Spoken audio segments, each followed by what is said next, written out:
तो hello guys, मेरा नाम है अमरीश और आप देख रहे हैं मेरा चैनल मंटू रिएक्शन। तो आज मैं जो वीडियो लाया हूँ उस पर हम करेंगे रिएक्शन और इस वीडियो का नाम है सोनम रघुवंशी अरेस्टेड। पति राजा रघुवंशी का करवाया मर्डर के आरजे रौनक ने बनाया वीडियो। अभी मुझे पता नहीं कि उन्होंने इसमें क्या क्या बताया है। हम लोग साथ में इस वीडियो को देखेंगे और रिएक्शन देंगे। उससे पहले आप हमारे वीडियो को लाइक कर देना और चैनल को सब्सक्राइब कर लेना। नीचे सब्सक्राइब का बटन उसको दबा देना और बेल बटन को जरूर दबाना ताकि आपको मिल सके हमारे आने वाले वीडियो जानकारी सबसे पहले। तो चलिए वीडियो शुरू करते हैं। दोस्तों, आखिरकार सोनम रघुवंशी का पता लग गया। उसे 8 जून की रात गाजीपुर के एक ढाबे से पकड़ लिया गया। क्या सोनम रघुवंशी ने अपने पति राजा रघुवंशी का मर्डर करवाया तो पीछे इसके मोटिव क्या, मर्डर करने वाले कौन थे? इन सारे सवालों के जवाब अभी मिलने बाकी। लेकिन इतना जरूर तय है कि इस मामले ने पूरे देश को हिलाकर रख दिया। मेघालय पुलिस ने तो आज प्रेस कॉन्फ्रेंस करके ये क्लियर कर दिया कि सोनम ने ही सुपारी देकर अपने पति का कत्ल करवाया। ये बात भी निकल कर आ रही है कि सोनम का इंदौर के ही एक लड़के राज कुशवाहा के साथ अफेयर था। इस मामले में अब तक 4 लोग अरेस्ट भी हो चुके हैं। लेकिन पूरा देश इस वक्त यही पूछ रहा है कि अगर सोनम का शादी से पहले अफेयर था भी, अगर उसे राजा रघुवंशी से शादी नहीं भी करनी थी, तब भी उसका मर्डर क्यों करवाया? खैर, ये ऐसे सवाल हैं जिनके जवाब पुलिस कुछ दिनों में ढूंढ लेगी। लेकिन सबसे पहले आपको ये बताते हैं कि ये पूरा मामला आखिर शुरू कैसे हुआ। तो दोस्तों, ये बात पिछले साल 1 अक्टूबर की है। रामनवमी का दिन था और रघुवंशी समाज का भंडारा था। इसी दिन समाज के लोग शादी के योग्य लड़के लड़कियों के नाम समाज के रजिस्टर में लिख देते। सोनम की फैमिली वालों ने जब उस रजिस्टर में राजा रघुवंशी की डिटेल्स पढ़ी तो उन्हें लड़का अच्छा लगा। एक तो राजा का काम भी अच्छा था, दूसरा वो इंदौर का ही रहने वाला था। उसके बाद सोनम की माँ का राजा के घर फोन आया। वो लोग मिलने आए, फिर लड़का लड़की आपस में मिले और बात पक्की हो गई। लेकिन शुरू में ही राजा ने एक ऐसी बात नोट की जिसे उसके परिवार वाले अगर समझ जाते तो राजा की जान बच भी सकती थी। राजा ने एक दिन अपनी माँ को बताया कि सोनम मुझ में इंटरेस्ट नहीं ले रही है। राजा दरअसल सोनम के साथ फिल्म देखने जाना चाहता है। सोनम ने इसके लिए मना कर दिया। राजा फोन भी करता था तो सोनम उनसे बात नहीं करती थी। राजा की माँ ने इस बारे में सोनम से पूछा तो उन्होंने कहा कि मैं ऑफिस में बिजी होती हूँ, इसलिए बात नहीं कर पाती। लेकिन ये बात तब आई गई हो गई। फिर आया 10 मई का वो दिन। दोनों की शादी हो गई, दोनों का परिवार खुश था।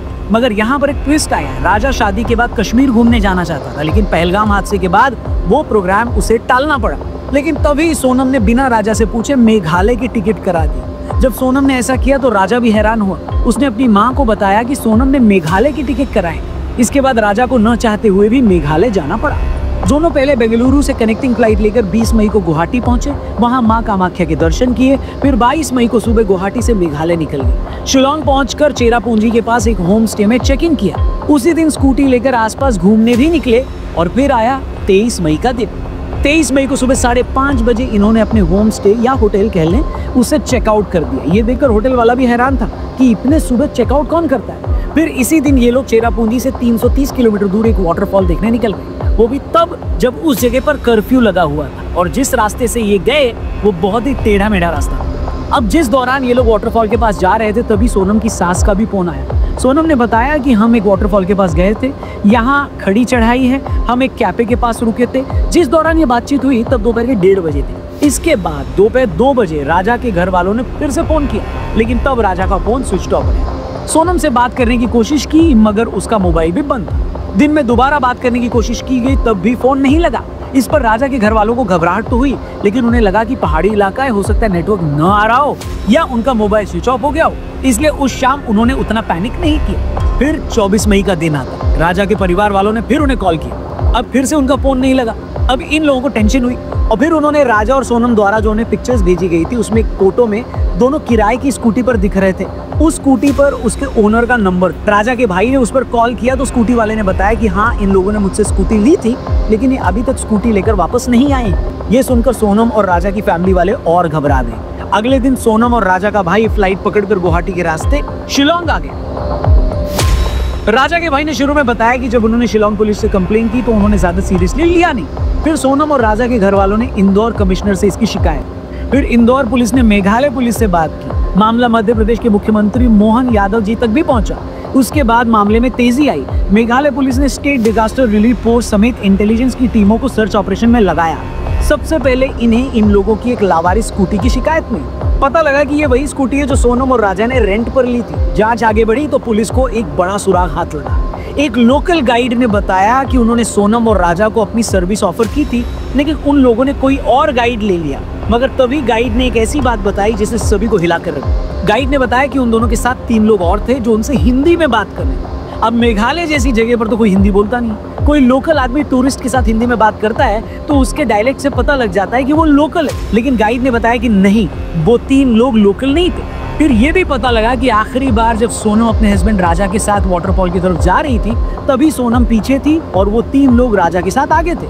अब ये बात भी हैरान करने वाली है, जिस जगह वाटरफॉल है उसे सेफ नहीं माना जाता। यहाँ अक्सर बाहर से आने वाले लोगों के साथ लूटपाट होती रहती। कुछ साल पहले तो हंगरी से आए एक टूरिस्ट की भी मौत हो गई थी। ये एरिया बाहरी लोगों के लिए इतना अनसेफ है कि जब राजा और सोनम का भाई उन्हें ढूंढते हुए इस जगह पर आए तो लोकल लोगों ने कहा कि आप नाइट स्टे यहाँ पर मत करो। इसीलिए बड़ा सवाल ये है कि वो 3 अनजान लोग अचानक ऐसी जगह पर राजा और सोनम के साथ आने के लिए तैयार कैसे हो गए। लेकिन अब भी पुलिस के हाथ ज्यादा कुछ लगा नहीं। तभी जांच के दौरान 27 मई को 2 बैग पहाड़ी इलाके में मिले। ये बैग उस जगह से काफी दूर थे जहां इन दोनों की स्कूटी लावारिस हालत में मिली थी। फिर 3-4 दिन भारी बारिश के कारण सर्च ऑपरेशन को बार बार रोकना पड़ा। फिर आया दोस्तों 2 जून का दिन। पुलिस और रेस्क्यू टीमें सोनम और राजा से जुड़ा सुराग ढूंढने में लगी थी। तभी रेस्क्यू टीम को एक पहाड़ी के नीचे खाई में कुछ दिखाई दिया। टीम वहां पहुंची तो वो एक आदमी की डेड बॉडी पड़ी, मगर वो इतनी खराब हालत में थी कि उसे पहचानना मुश्किल था। बॉडी को अस्पताल लाया गया। तभी राजा के भाई को उस शव की पहचान करने के लिए बोला गया। बॉडी इतनी खराब हो चुकी थी कि चेहरे को देखकर कुछ भी बता पाना पॉसिबल नहीं था। तभी राजा के भाई की नजर उस बॉडी की कलाई पर पड़ी। वहां पर एक टैटू गुदा हुआ था, उस पर राजा का नाम था। वो टैटू देखते ही राजा का भाई रोने लगा। कंफर्म हो गया कि ये लाश राजा की। फिर 2 दिन में पोस्टमार्टम की रिपोर्ट दी आ गई। पोस्टमार्टम रिपोर्ट से साफ हो गया कि यह हादसा नहीं था, बल्कि किसी ने तेज हथियार से राजा का मर्डर किया। पुलिस को पता लगा कि पेड़ काटने वाले हथियार से राजा की हत्या की गई। 4 जून को राजा की बॉडी इंदौर लाई गई। लेकिन बड़ा सवाल ये था कि सोनम कहाँ गई। तरह तरह के सवाल पूछे जा रहे थे। शक हो रहा था कि क्या सोनम की भी हत्या कर दी गई है, क्या सोनम को किसी गैंग ने बेचकर उसे बांग्लादेश भेज दिया है, या सोनम ही अपने पति राजा के मर्डर में शामिल है और वहां से भाग गई है। लेकिन अपने ही पति की मर्डर वाली बात एक ऐसी बात थी जो कोई भी बोलने की हिम्मत नहीं कर रहा था, क्योंकि कोई पत्नी आखिर क्यों शादी के 3 हफ्ते में ही अपने पति की हत्या करवा देगी। लेकिन सोनम से जुड़ा कोई सुराग न मिलने से सस्पेंस लगातार बना हुआ। इस बीच मेघालय पुलिस और उनकी टीमें लगातार अपनी जांच में लगी हुई थी।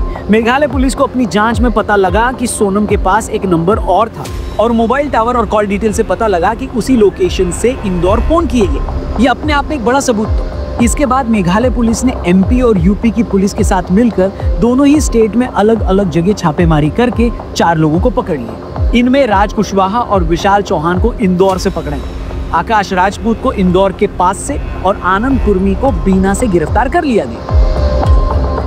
फिर 8 जून की रात यूपी के गाजीपुर में एक लड़की बदहवास हालत में मिली। उसने काले रंग की टी शर्ट और लोअर पहन रखी थी। उसके बाल बिखरे हुए थे। चेहरा देखकर लग रहा था कि वो कई दिनों से सोई नहीं थी। तभी उस लड़की ने ढाबे वाले लड़के को कहा कि भैया क्या मुझे आपका फोन मिलेगा, मुझे अपने घर वालों से बात करनी है। ढाबे वाले ने लड़की को अपना फोन दे दिया। फोन पर बात करते ही लड़की रोने लगी। तब तक किसी को नहीं पता था कि ये लड़की कौन है। उस वक्त ढाबे पर कुछ महिलाओं ने उस लड़की को पहचान भी लिया था, लेकिन कोई ये समझ ही नहीं पा रहा था कि वो सोनम रघुवंशी हो सकती है, क्योंकि गाजीपुर से मेघालय 1100 किलोमीटर दूर है। भाई से बात करने के बाद सोनम वहां एक चारपाई पर बैठकर रोने लगी। तभी जिस फोन से सोनम ने अपने भाई को कॉल किया था उसी नंबर पर सोनम के भाई का कॉल आया। उसने ढाबे वाले को कहा कि तुम फौरन पुलिस को कॉल करो। ढाबे वाले ने पुलिस को फोन किया। सोनम ने अपनी पहचान बताई तो पुलिस को फौरन समझ में आ गया कि ये वही लड़की है। इसके बाद पुलिस सोनम को अपने साथ ले गई। सोनम की गिरफ्तारी के बाद जहां राजा का भाई खुलकर ये बोल रहा है कि सोनम ही मेरे भाई की कातिल हो सकती है, वहीं सोनम के फादर का कहना है कि ये एक साजिश है। मेघालय पुलिस उनकी बेटी को फंसाने की कोशिश कर रही है। वो इस मामले में सीबीआई जांच की बात कर रहे हैं। क्या प्रूफ है उनके पास जो भाड़े के हथियार सोनम लेके जाएगी, और क्यों जाएगी? उसका भी तो कुछ कारण होना चाहिए ना। सोनम की गिरफ्तारी के बाद सवाल ये है कि आखिर हुआ क्या होगा। मेघालय पुलिस ने तो क्लियरली बोल दिया है कि सोनम ने ही भाड़े के हथियारों से अपने पति का कत्ल करवाया। तो अब तक तो यही लगता है कि हाँ ऐसा हो सकता है, क्योंकि राजा रघुवंशी अगर 23 मई को गायब हो गए थे और ये मान भी लें कि उनकी पत्नी सोनम को पता नहीं चला कि वो कहाँ गए, तो सोनम उसी दिन मेघालय पुलिस को इसकी शिकायत कर सकती थी। अगर वो 8 जून की रात किसी का मोबाइल लेकर अपने भाई को कॉल कर सकती थी तो यही काम वो पहले भी कर सकती थी। 17 दिनों तक ऐसा क्यों नहीं हुआ, उसने किसी को कॉल क्यों नहीं किया, ये कई इंपॉर्टेंट सवाल है। दूसरा सवाल, हत्या के शक में जो लोग भी पकड़े गए हैं वो सभी के सभी इंदौर के हैं। पकड़े गए लोगों में एक राज कुशवाहा सोनम रघुवंशी का दोस्त भी बताया जा रहा है। क्या ये भी इत्तेफाक है? ऊपर से सोनम का शादी से पहले राजा में इंटरेस्ट न लेना, बिना राजा से पूछे ही मेघालय की टिकट कटा देना, फिर मेघालय में भी एक ऐसी जगह घूमने ले जाना जो बाहरी टूरिस्ट के लिए सेफ नहीं है। ये सारी बातें बहुत ज्यादा शक पैदा करती है।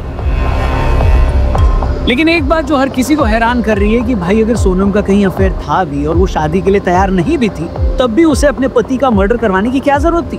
अगर आपको शादी से प्रॉब्लम है तो आप घर से चले जाएं, अपने पति से खुलकर बोल दें। और अगर आपको जबरन शादी से कोई नाराजगी है तो उसका गुस्सा अपने पति पर क्यों निकालते?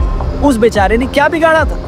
आप सोच कर देखिए, एक सीधा साधा लड़का जो अपने माँ बाप के कहने पर बिरादरी में शादी करता है, फिर वाइफ जहाँ घूमने के लिए कहती है वहाँ चला भी जाता है। हनीमून पर घूमने के दौरान कुछ लोग उस पर हमला करके उसे मार देते हैं और उस बेचारे को ये पता तक नहीं चलता कि उसकी किससे क्या दुश्मनी थी। और ऐसे एक नहीं, आजकल दर्जनों ऐसे केस हो रहे हैं जहां लड़कियां भी एक्स्ट्रा मैरिटल अफेयर या शादी से पहले अफेयर के चलते अपने हस्बैंड का कत्ल करवा देती। इसी तरह का एक मामला इसी साल मार्च में मेरठ से आया था, जब मुस्कान नाम की एक लड़की ने अपने पति सौरभ का मर्डर करवाकर उसकी लाश नीले ड्रम में भरवा दी थी। उससे पहले मार्च में ही यूपी के औरैया में प्रगति यादव नाम की एक लड़की ने अपने बॉयफ्रेंड के साथ मिलकर शादी के कुछ दिन बाद अपने पति दिलीप की हत्या करवा दी थी। ये सारी खबरें हिला देने वाली हैं दोस्तों। हम बिल्कुल ये दावा नहीं करते कि सोनम रघुवंशी मामले में उन्होंने ही अपने पति की हत्या करवाई हो, लेकिन सर्कमस्टेंशियल एविडेंस और एक्सपर्ट्स का ओपिनियन यही है कि मोस्ट लाइकली वो ही इस मामले में चीफ कॉन्स्पिरेटर हो सकती है। और अगर ऐसा ही निकला तो ये बहुत ही डराने वाली बात है। सच में बात सोचने वाली है कि आज का यूथ किस तरह सोच रहा है। आप जिससे प्यार नहीं करते, अगर वो आपको नहीं मिलता तो आप उस आदमी को मरवा दे रहे हैं जिसका आपसे कोई लेना देना नहीं। दूसरी बात जो मुझे हैरान करती है कि जो लड़कियां इतनी दबंग हैं कि अपने प्यार के लिए शादी के बाद अपने पति का कत्ल तक करवा दे रही, यही लड़कियां शादी से पहले इतनी हिम्मत क्यों नहीं दिखाती? शादी से पहले माँ बाप को ये क्यों नहीं बोल देती कि मुझे कोई और लड़का पसंद है, मैं इससे शादी नहीं करूंगी? मतलब माँ बाप के सामने तो आप खुद इतना हेल्पलेस फील करते हो कि मजबूरी में शादी कर लेते हो, और अंदर ही अंदर इतना गुस्सा और जहर भरा होता है कि एक मासूम आदमी का कत्ल तक करने से पीछे नहीं हटते। मुझे नहीं पता ये कैसी सोच है, मगर इस सोच ने आज हजारों लाखों लोगों को डरा दिया। बाकी दोस्तों, आप भी कमेंट करके अपनी राय, अपना ओपिनियन जरूर शेयर करिएगा। क्या लगता है आपको इस केस में क्या हुआ होगा? बाकी चैनल को भी जरूर सब्सक्राइब करना। जल्दी मिलते हैं, अपना ख्याल रखिए। जय हिंद।